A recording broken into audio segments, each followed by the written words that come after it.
we're talking about the incredibly controversial topic of gun control. It's emotionally charged. There are strong feelings on both sides of the issue. There are extreme views on both sides of the issue, as in any issue. And then there's a lot of gray in between. And one side, demonizes the other side, and this side demonizes and calls this side names, and it's just back and forth and back and forth. And isn't Facebook so helpful when it comes to these events? There are folks who assume that the way to handle these controversial topics that our country faces is to post a pithy, one-line, barbed comment on Facebook. That'll take care of everything. I love this Facebook meme I saw this week. I'll show it to you. It's so strange to think that before Facebook, all of this nonsense just stayed in people's heads.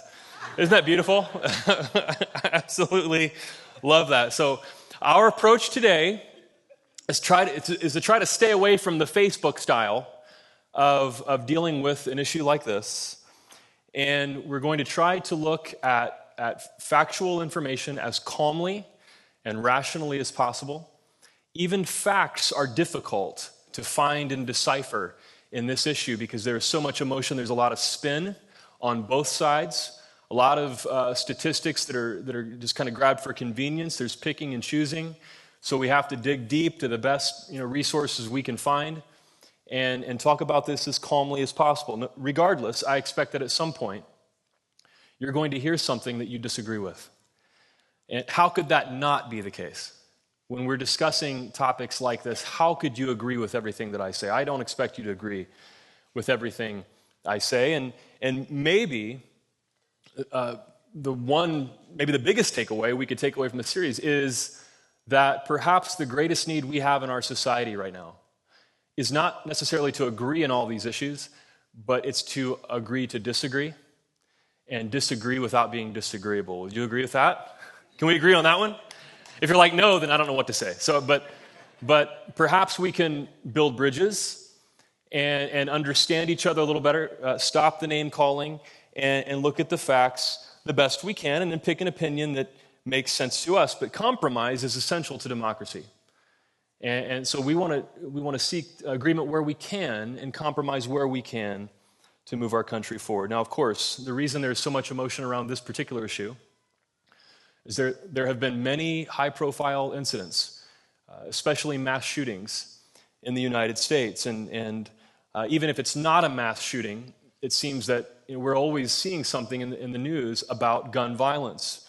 Of course, this week in Ferguson, Missouri, an unarmed black man was shot by a policeman. You've probably seen the aftermath in Ferguson, Missouri, this small town in Missouri this week. Now, if you're over 50, get ready to be freaked out right now, all right? But one of my earliest memories was watching the assassination attempt on Ronald Reagan in March of 1981. Now, I'm 37, but I know what it's like now to hear something like that and think, oh man, he's young. But there are people who serve in valuable ways in this congregation who were born in the mid-1990s. How does that make you feel? When I hear that, I'm like, oh my gosh, I'm ancient. So I understand what it feels like to hear that. But it was in March of 1981, and I remember seeing the pandemonium. I was watching with my grandpa. He watched the NBC nightly news with Tom Brokaw every night. And I remember seeing the pandemonium when Reagan was shot and the Secret Service agent threw him in the limo and sped off, and another agent pulls out an Uzi, and you see James Brady, Reagan's press secretary, laying face down with blood pouring out of his forehead, paralyzed from a gunshot to the head. And the chaos, there's a YouTube video that's about 4 minutes long. I considered showing it today and giving a warning, but I decided not to because you're a captive audience, and there were some people who'd just be too uncomfortable with that. But it's so intense that it shows what this issue is really like. And of course, James Brady started the Brady campaign against gun violence. The Brady law was passed in 1993 that instituted background checks on firearms purchases in the U.S. from firearms dealers. But then, of course, much of the emotion we feel around this issue comes from the mass shootings that we have seen in recent years. And this is not a list by a comprehensive list by any stretch, but Columbine High School in Littleton, Colorado, April 1999, 13 killed. Virginia Tech, April 16th, 2007, 32 dead. Fort Hood Army Base, 2009, 13 killed. Tucson, about an hour and a half to 2 hours from here, Congresswoman Gabby Giffords and 18 others were shot. 6 were killed, including a 9-year-old girl. That was January 8th, 2011. Aurora, Colorado, in a movie theater, July 20th, 2012, 12 killed, 58 wounded. Washington Navy Yard, September 16th, 2013, 12 killed. And of course, the incident that stands out above all the others was the unspeakable tragedy that occurred at Sandy Hook Elementary in Newtown, Connecticut, when a very disturbed young man stole his mother's guns, shot her first, and then murdered 26 and 7-year-olds and 6 adults for a total of 26 people, and then turned the gun on himself. Now, mass killings, classified as killings of more than 4 people in a 24-hour period, have occurred throughout American history. According to global research, before 1960, the majority were family-related. Since 1960, the majority have happened in public places, which may be why it seems like there are more happening. There actually aren't more of them, but they're happening in public places more often. So, for somebody who wants to live a Jesus-inspired life, what do we do with the issue of guns and violence and gun violence in America? As followers of Jesus, we have ideals in mind. We have the golden rule: do unto others as you would have them do unto you. We have statements like love your neighbor as yourself. Jesus says things like turn the other cheek. And now at the same time, we live in the real world situation where there are robberies, there is gun violence, and some people live in areas that are very unsafe. Some people work in those areas. And we have a Second Amendment to our Constitution that has, throughout American history, always been interpreted as the right to individually own firearms. So what do we do with an issue like this? What do followers of Jesus do with self-defense and gun violence? Can followers of Jesus defend ourselves if we're attacked? And how? And what should followers of Jesus do to address the larger problems in our society that contribute to gun violence? So that's where we're headed today. Now, the gun debate starts with the Second Amendment to the Constitution. If you would like to keep notes throughout the sermon, there's a place for you to do that in your worship handout. And the Bill of Rights states, a well-regulated militia being necessary to the security of a free state, the right of the people to keep and bear arms shall not be infringed. There was no standing military in the U.S. at the time this amendment was written, so there's been a debate. Is this a collective right to own weapons connected to serving in a militia, or is it an individual right? Again, throughout history and recently, it's been interpreted by the Supreme Court as an individual right to own firearms. And now I'm going to give you a barrage of statistics because we have to do this in order to think clearly and rationally about an issue. Just kind of fasten your seatbelt and get ready to go. If you're wearing a calculator watch, you're going to love this sermon. All right? If you're that in the numbers, you're going to love this sermon. But here we go. Gun statistics. U.S. citizens own approximately 283 million guns. 42% of American households own a gun. Just by the way, if you're white, male, married, and Southern, you have a 66% chance of owning a gun. 73,505 Americans were treated in hospital emergency departments for non-fatal gunshot wounds in 2010. There were 31,672 gun deaths in 2010. 2010 seems to be when a lot of information was published on this issue, reliable information at least. Now, to put those numbers in perspective, let's look at the leading causes of death in the United States. And what a pleasant topic for a sermon. But to offer some perspective, let's look at these. These come from the Center for Disease Control. The leading causes of premature death in 2010, number 1, heart disease, almost 600,000 people. Cancer, 576,000. Chronic lower respiratory diseases, 142,000. Stroke, you see the numbers there. Accidents, 32,788 were car accidents. Alzheimer's, 84,000 deaths. Diabetes, 72,000. The flu and pneumonia, 53,000.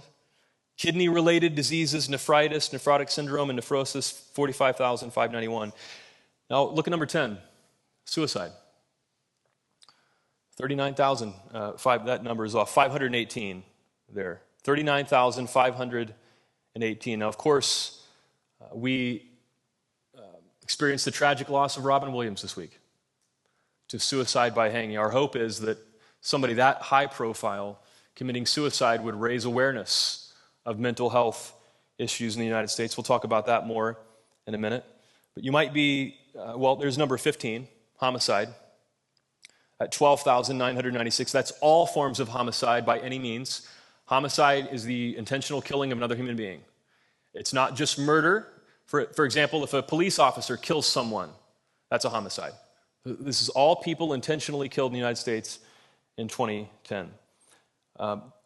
By the way, for the top 5, heart disease, cancer, etc., the factors that contribute to those top 5 are overeating, the overuse of alcohol and tobacco, not wearing a seatbelt in the car or a helmet on a motorcycle, exposure to occupational hazards, and an unsafe home or community environment. The southeastern United States has the highest number of preventable deaths in all 5 categories. Now, you might be shocked to hear this regarding the homicide rate. According to the FBI and the Department of Justice, some may not even believe this statistic, the homicide rate is falling. The current homicide rate in the U.S. is as low as it's been since the 1960s. So I have a chart here. You're not going to be able to see all the numbers, but you're going to see the blue line. So you see 2010, you see 1964, you see at its highest in 1980. So right now, homicides are the lowest they've been in the United States since 1964. Is that a surprise to anybody? It was to me, to see that the homicide rate has actually been falling. Violent crime in general, including burglary, is actually falling. And many of us would, I think, be shocked by those statistics, and that would be a separate conversation about media coverage of crime and how much the media influences our view of our country. But these are the best stats we have according to the FBI and the Department of Justice. So this is only my personal interpretation of the gun violence problem in the United States. It's my best attempt at a reasonable, fact-based solution for that. It's just my personal opinion. You may disagree with me, but we'll spend most of the sermon in breaking down the following equation. In my view, this is the equation we need to work on. It's on the next slide. Mental illness plus illegal drugs, gangs, and poverty, those 3 are connected, plus guns equals the gun death, 31,672 gun deaths in 2010. There are several hundred gun deaths from domestic violence every year. I classify that under mental illness, that somebody who would commit an act like that is struggling with some kind of mental illness. So first, the first part of the equation, mental illness. As I said, this past week, you have one of the most beloved, famous actors in the country, in the world, who committed suicide by hanging. And it was a surprise to many, but we found out was struggling with depression and the early stages of Parkinson's disease. And our hope is that after hearing about Robin Williams' suicide, that it would raise awareness of the need in our country to deal far more compassionately and effectively with mental illness. Can we agree on that? Mental illness is real. Depression is real. Our brains are made of chemicals, the same chemicals that the rest of our bodies are made of. And if there is a chemical imbalance in the brain, that can lead to a person feeling despondent and hopeless and suicidal. And people who struggle with depression have about as much control over that as people who struggle with diabetes. You can go to counseling, you can work on that, absolutely, but it may be that medication is necessary to balance the chemicals in the brain, just like somebody who has diabetes would take insulin to balance the sugar levels in their body. So mental illness and depression is real. There shouldn't be a stigma attached to seeing a counselor. And I've said many times here, I would gladly refer anybody to a counselor. If they're willing to reach out in confidentiality and ask for help, I would refer anybody to a counselor. Well, as I've said many times, salvation means wholeness. Cover to cover in the Bible, salvation, what God wants to do in our lives, means that God wants to lead us on a journey toward wholeness that we will never fully attain in this life, but we can take steps toward it. And so it may be that your relationship with Christ and working on relational issues and the way we think and the things we believe could help in issues of mental illness, but will never fully arrive. So again, partnering with doctors and nurses and medication may be life-saving. Mental illness becomes a factor in gun deaths when the person is a danger to themselves or others. So that brings us to suicide. In 2010, 61.2% of all gun deaths were by suicide. That's 19,392. I have a chart comparing gun deaths by suicide to gun deaths by homicide and accidents. You see there, 19,392 gun deaths by suicide, 11,067 by homicide. Now, we're looking for a factual answer to this question when it comes to the gun control debate. If we remove guns from the equation, if guns did not exist in the United States, would the suicide rate be reduced? We're looking for a factual answer to that question. The answer, the best we can possibly find, the best I could possibly find, is possibly by a small percentage. And that's comparing the suicide rates as reported by several countries around the world. In Canada and in the UK, where gun laws are stricter than they are here, there are slightly less deaths by suicide. The United States and France are close. France has stricter gun laws, less gun ownership than the United States. China is by far the country with the highest suicide deaths, and that's suicide in general. So if there were no such things as guns, would the suicide rate in the United States be reduced? Our best attempt at answering that is possibly by a small percentage. In the UK, the most common way of committing suicide is by hanging. Here it's by gun. And it just seems to be that whatever method is available that the person perceives as painless, which is not necessarily true, that's the method that they use. So for clarity's sake, if we remove the number of suicides from the gun death number, we have 11,067 gun deaths in the U.S. by homicide. That's not to lessen the death. We're just parsing apart factual, information the best that we have. In 2010, 529 women were killed by their intimate partners in acts of domestic violence. These are men who use a gun on their wife or girlfriend and murder her. In my view, a man who would do that has serious mental, emotional issues that must be addressed. And everybody should know that domestic violence escalates over time. So if there are ladies in a situation where he has slapped you, research says next time it won't be a slap, next time it's going to be a punch. Then after that, it's going to be a push down the stairs. Then after that, it's going to be something worse, maybe even pulling a gun. That's what research shows. And we've all heard the stories, baby, I'm sorry, I'll never do it again. I promise, baby, I'll never do it again. Unfortunately, that tends to not be true. And domestic violence actually escalates over time. So if that first incident has occurred, I want anybody in that situation to hear a pastor say this. If that first incident of domestic violence has occurred, you and the kids need to get out and get to a place of safety. The numbers are not in your favor. Domestic violence is a horrible, horrible crime. And as far as guns are related, it leads to 529, in 2010, 529 deaths. Now, on to mass shootings. I think that in our country, mass shootings have actually functioned like terrorist attacks. When we see them, it's so jolting.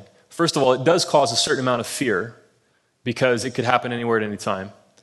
But especially when children are involved, it's so jolting to us. It's like it rips at our soul. Do you know what I'm talking about?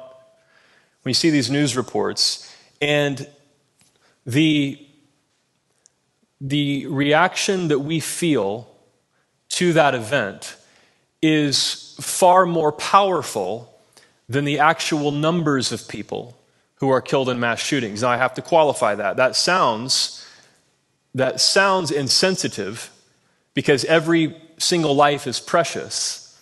The actual numbers of people killed in mass shootings are small relative to other causes of death, even gun death. However, the emotional impact and the impact on our society, which is important, is devastating. Of the 67 mass shooters over the past 30 years, 65 had mental health issues. It's probably not a surprise, but that's almost all. And so there is a clear correlation between mass shooters and mental illness. Now, Arizona is a gun-friendly state. The governor is a member of the NRA. Arizona took a good step in the right direction. Back in April, they passed a law requiring mental illness to be reported more effectively for use in background checks, and that law will go into effect on January 1st of this coming year.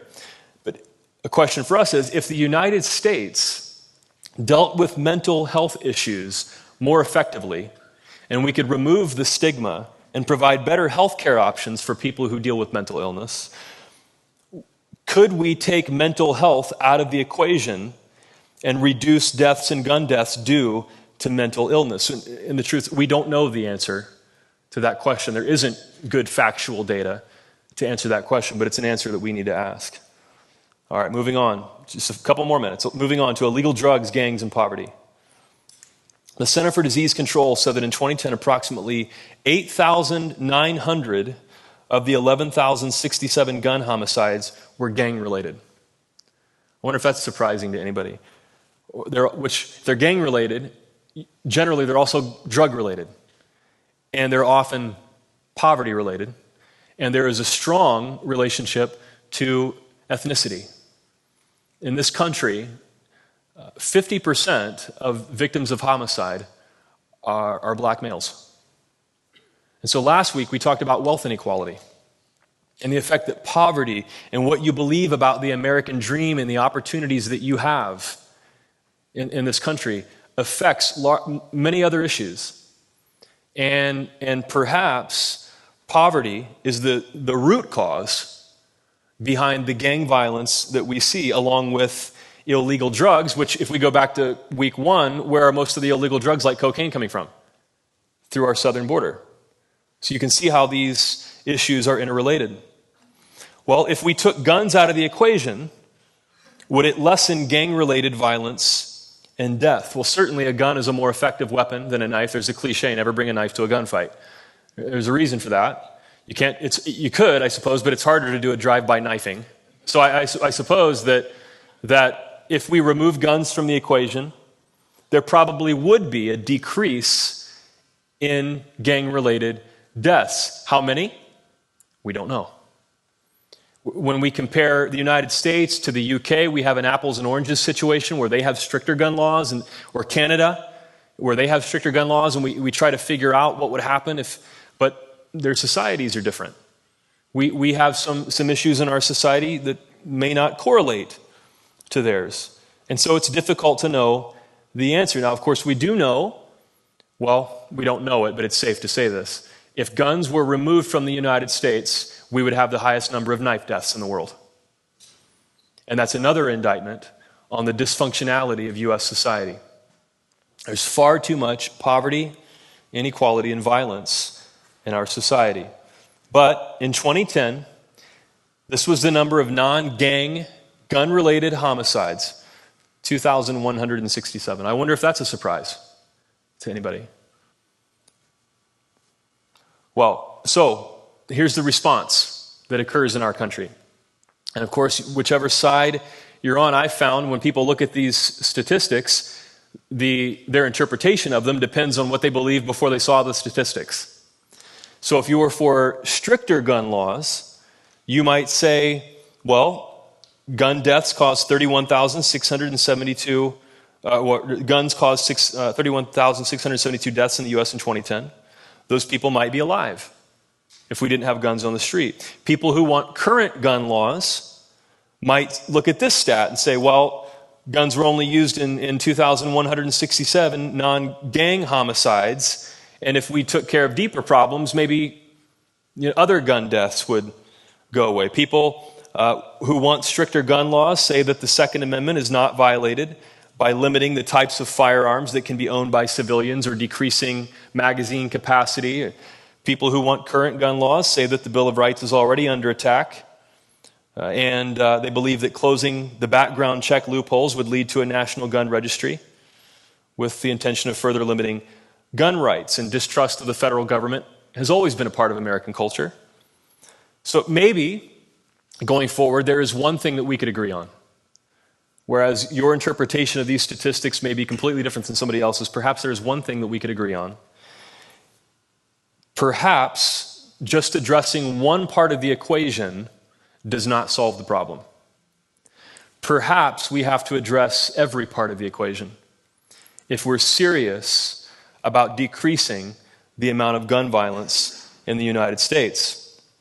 And so what's the answer? How do we address these things, especially as followers of Jesus? How do we think seriously about these things? Sometimes I'm optimistic about our ability to do that. Again, there has been bipartisan legislation proposed, sponsored by Republicans and Democrats, that would at least move us forward in all of these areas, as we've seen in the other weeks. But it dies in the House of Representatives, or there's some other reason that it doesn't get passed. But sometimes I'm optimistic, and sometimes I wonder. I was in the grocery store a couple of weeks ago, and I was walking down the water aisle, and I noticed something I hadn't noticed before. I have a picture of it. I actually took 3 pictures, but we're just going to use one today. If you've never noticed this, in the grocery store next to my house, there is 30 feet of shelving for different kinds of cool, hip, bottled water. Have you noticed the incredible variety you have if you want to buy some cool, hip, stylish bottled water? Have you noticed this? 30 feet of shelving. This isn't the whole thing. This is like a few feet down the shelf. So there's more back here. We have all kinds of really cool, stylish, hip, bottled water with names like Smart Water. And so you could buy Smart Water, and Smart Water has electrolytes in it, which are essentially salts. So it's salt water. And people in the United States who need electrolyte therapy, who need a drink to replace their electrolytes, are people who work out at a high intensity for over an hour. How many Americans do you know who work out at a high intensity for over an hour and would actually need electrolyte therapy? But you have your Smart Water if you want to buy that. Other names like Neo water, which is like Matrix water, apparently. Neo water. You have H21. Isn't that nifty? Like the O in H2O is the first O in one. So H21 alkaline water. Other names, Icelandic aqua hydrate, which literally means blue compound containing water. But hey, marketing can do wonders. Aqua hydrate. Then of course you have Evian, which is naive, spelled backwards. So you have all kinds of selections if you want to purchase some really cool, hip, stylish water. Now, if you need electrolytes, if you need any of these other substances, the best thing for you to do would be to buy the ugly, cheap water that just says water and then eat a vegetable, which is ironically made mostly of water. That's the best thing you could actually do if you needed any of these products. But we live in a society where there is 30 feet of shelving for hip, cool, stylish water. And we're a society that in some ways stays on the surface a little bit too much and doesn't look below the labels or the surface appearance of things. And we might make snap judgments without considering all the facts and all the ramifications of our decisions. That same thing can be true of the Bible and people who want to follow Jesus. So what does the Bible say about how to solve the violence issue we have in the United States, and particularly gun violence? What's the Bible say about violence? Well, we've talked about this before. What's the answer? Depends on which part you read. There are verses in some parts of the Bible that are quite violent. And then there are other parts, the teaching of Jesus, where he says things like turn the other cheek and don't resist an evil person. So one question for us is, can people who want to follow Jesus defend themselves? Can you defend yourself against attack? Can you defend your loved ones, your family, your property? Can you defend other people? Can you defend them with a gun? If we want to follow Jesus. One of the verses often quoted in the self-defense argument is Exodus 22. I'm not going to show it here. We don't have time, but it just shows how difficult it is to apply some Bible verses to modern context. In Exodus 22, it says if somebody breaks into your house at night and you strike them with lethal force, you're regarded as innocent. You're defending your property. But then like a couple of verses later, it says if the person lives and they can't repay you, we'll just sell them into slavery. So we can't really apply a verse like Exodus 22 to this situation. Another example, Deuteronomy 19, as well as a couple of other places in the New Testament. We see the occurrence of what's called the lex talionis, the law of retaliation, and you would know it better as an eye for an eye. Deuteronomy 19:21 says, show no pity, life for life, eye for eye, tooth for tooth, hand for hand, foot for foot.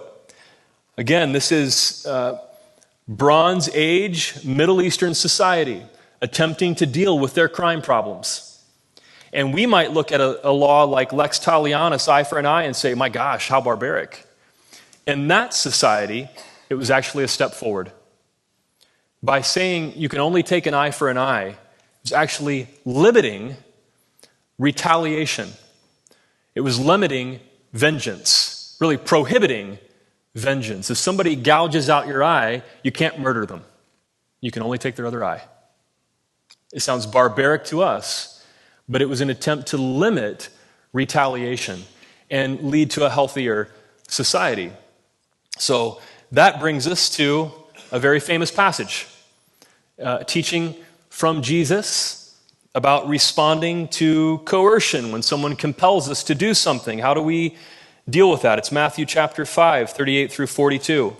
We need to consider this regarding self-defense, and maybe the answers are below the surface. Jesus says, you have heard it was said, eye for eye and tooth for tooth, but I tell you, do not resist an evil person. If anyone slaps you on the right cheek, turn to them the other cheek also. And if anyone wants to sue you and take your shirt, hand over your coat as well. If anyone forces you to go 1 mile, go with them 2 miles. Give to the one who asks you, and do not turn away from the one who wants to borrow from you. Now, first of all, this is countercultural.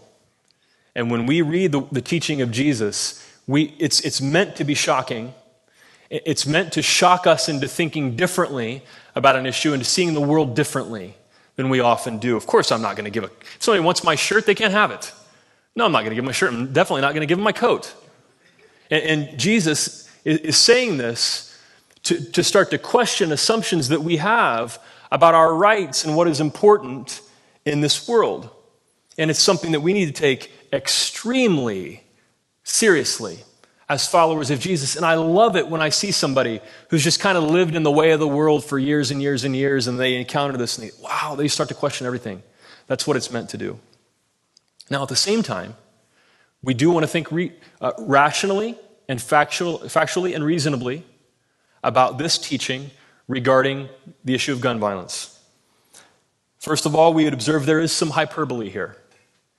If you literally gave away your coat when somebody wanted to borrow your shirt, there would be other people who would find out about that, and they would come to you for everything, and you would be destitute. You see where I'm going with this? So there is hyperbole here. Jesus is doing it on purpose to say something shocking, to get your attention and make you think differently and consider it. There is some hyperbole. It means be really generous, way more than what's typical in our world. It doesn't necessarily mean give away every single thing that you have so now that you're a beggar and other people have to take care of you. Or do you follow me on this?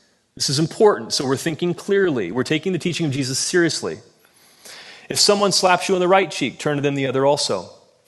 Slapping somebody on the right cheek in the ancient Middle East was the gravest insult you could give them. It's a backhand.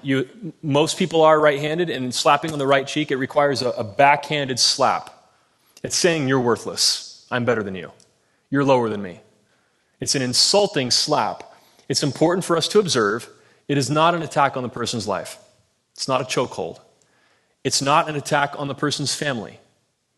It's an insult. Jesus says when you're insulted by somebody who wants to act like they're more powerful than you, just turn the other cheek. And now who has the power? Oh, you insulted me, but you know what? I'm still here, so why don't you go ahead and do it again? And you're taking power away from the person insulting you by turning the other cheek. If anyone forces you to go with them 1 mile, go with them 2 miles. This has to do with Roman soldiers who were occupying the territory. You know that Rome had the empire. They ruled from the capital city of Rome.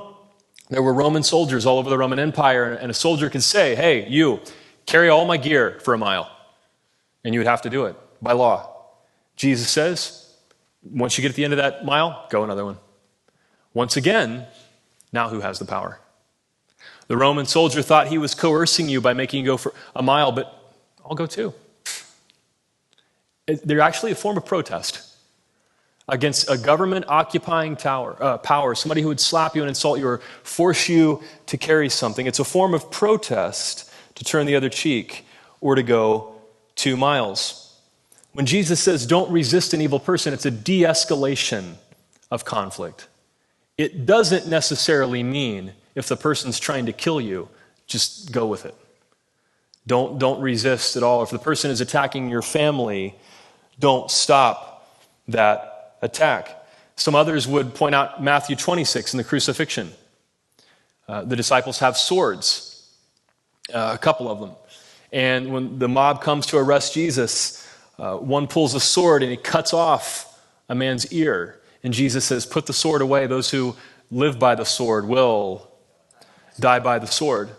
Now, in that account, in Matthew, it's verse 54, Jesus says, but how then would the scriptures be fulfilled that say it must happen in this way? Jesus did not resist arrest. That's important. At the same time, the crucifixion of Jesus doesn't say, if somebody is threatening your life, you can't defend yourself, or if somebody's threatening the life of your family, you can't defend them. Is everybody tracking with me so far? We're going to bring this to a close in a moment, but these are very, very important questions. So, regarding self-defense or defending others, we have to ask, what is the loving thing to do? In Matthew 5, right after this, Jesus now gives love as the highest virtue. And you know that's the core of the teaching of Jesus, loving your neighbor as yourself. If somebody is being attacked, what is the loving thing to do?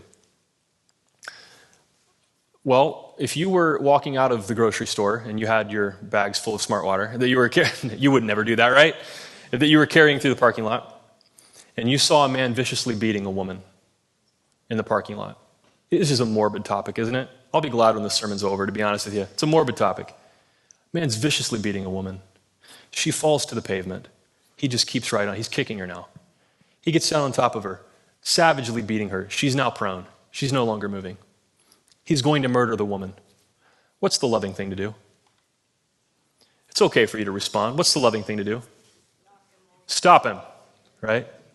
Stop. Call 911. What? I mean, and you go through the scenario of, call the police. Okay, but it's going to take them. And then what do I do? And how strong do I feel? And do I yell at him? What do I do? I throw something out. I throw smart water at him. What do I do? I shouldn't even joke about this, but it's just here's what the answer is not. Maybe we can agree on this. The answer is not walk away and allow a murder to take place. So what's the loving thing to do? It's to stop the attack. We could ratchet up the illustration and say, well, that woman is one of your family members. That makes things a little bit more clear, doesn't it? We could, for some people, maybe confuse the situation a little bit and say, what if that's you? And you're being pummeled and beaten. Is it okay to fight back? Well, from the ancient rabbis to Christians throughout the century and now, the consensus would be yes. You have the right to defend yourself. If your life is threatened, and essentially you have the right to defend yourself using the minimum amount of force necessary to stop the attack. That's the key. And in this country, with the prevalence of guns, that may, at times, that minimum force may be a gun. So can I defend myself and my family and my property? Yes, with the minimum amount of force necessary to stop the attacker. Second question, this is a gimme. I'm giving you a big softball right here. Does the love of Jesus demand that we address the larger issues of mental illness and poverty and illegal drugs in our country? The answer to that is obvious. It is obviously yes. And we've been talking about that the last couple of weeks. We no longer have the option of being a cool, hip, stylish bottled water society when it comes to these issues. We must address the larger issues here. Now, there will be some disagreement on how that happens. And that's, again, where we humbly agree to disagree. I'm going to state my position as humbly as I possibly can, and with a disclaimer again that this is my personal opinion. You may disagree with me. If you do, that's fine. I'm absolutely fine with you disagreeing with me. I hope it's okay if you disagree with me. So here's my personal opinion. Number one, I grew up in the rural Midwest with a hunting tradition, and I've seen how much that means to folks. So because of cultural tradition, I support the right of hunters and sport shooters to own appropriate guns. You may disagree. I'm just stating my personal position. Number two, because I believe that self-defense is permissible, I support the right of law-abiding persons to defend themselves and others with comparable weapons that could reasonably be used against them. That sounds like legalese, doesn't it? But if statistically it's possible that a weapon could be used against you, I personally believe you have the right to own a weapon like that to defend yourself. You may disagree. You may disagree, and that's fine.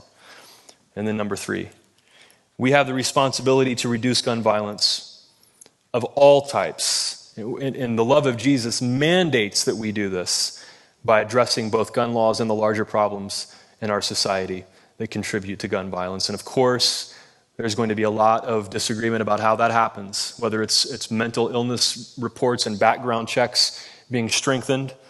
But in my personal opinion, I say we've got to stop guns from getting in the hands of those who are mentally ill and wreaking havoc in our society. And I would think for a person who is pro-gun, if you would like to keep gun laws as they are, I would think your priority is doing everything you can to stop mass shootings. Because there is no argument that is going to trump footage of seeing school children shot by a deranged individual. We have to do everything we possibly can to stop mass shootings and then address the issues of poverty and illegal drugs that lead to so much more misery. I'm going to close with this. Whether you're for stricter gun laws or you're for current gun laws, this may be the most important point in our entire series. I'm going to read one more passage from the teaching of Jesus, and it makes it very clear. If we want to stop violence, it does not make sense for us to use violent words toward each other. Matthew 5:21, you have heard that it was said to the people long ago, you shall not murder, and anyone who murders will be subject to judgment. But I tell you that anyone who is angry with a brother or sister, this is unrighteous anger, will be subject to judgment. Again, anyone who says to a brother or sister, rakah, which means empty-headed, means stupid, idiot, is answerable to the court. And anyone who says, you fool, listen to this, will be in danger of the fire of hell. Therefore, if you are offering your gift at the altar, if you're worshiping, and you remember that your brother or sister has something against you, leave your gift there in front of the altar. First go and be reconciled to them, and then come and offer your gift. For God, it's more important that you reconcile with somebody than you come to a worship service. Jesus is saying, if you call somebody an idiot or stupid, that's an insult that might get you in trouble in the court system of that day. But if you call somebody a fool, you're in danger of God's judgment. Now, why? Well, a fool in this context means somebody who is worthless. Somebody who has no redeeming value. Not even God can help this person because they're so far gone. It's dehumanizing somebody. In once again, my opinion, this is the essence of political TV and talk radio. One side calling the other side fools.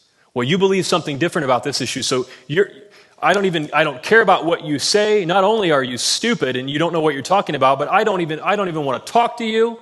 You're my enemy. I'll demonize you. I'll call you names. You're the problem with this country. We all heard this rhetoric.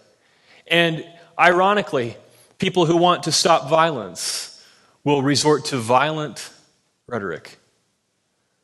Calling somebody a fool, worthless, dehumanizing, demonizing rhetoric. And Jesus says, that is worthy of God's judgment. Wow.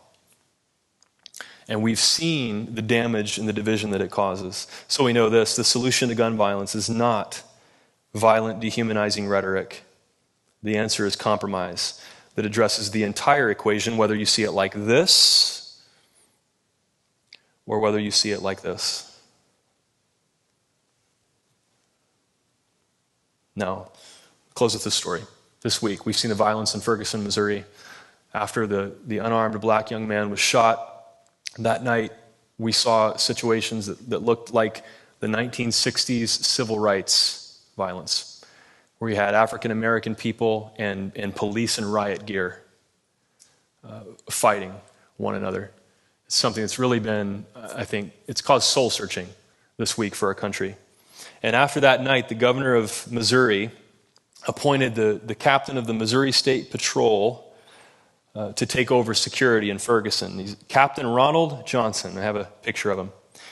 This is from the Washington Post on August 15th. Missouri Governor Jay Nixon gave control of security operations in riot-riven Ferguson to Missouri State Highway Patrol Captain Ronald S. Johnson on Thursday. The result? Hugs, kisses, and a night of peace replaced tear gas and unrest. We're going to have a different approach and have the approach that we're in this together, Johnson, a Ferguson native, told reporters Thursday afternoon. I understand the anger and fear that the citizens of Ferguson are feeling, and our officers will respect both of those. Look at the wisdom, oh my word, of this man.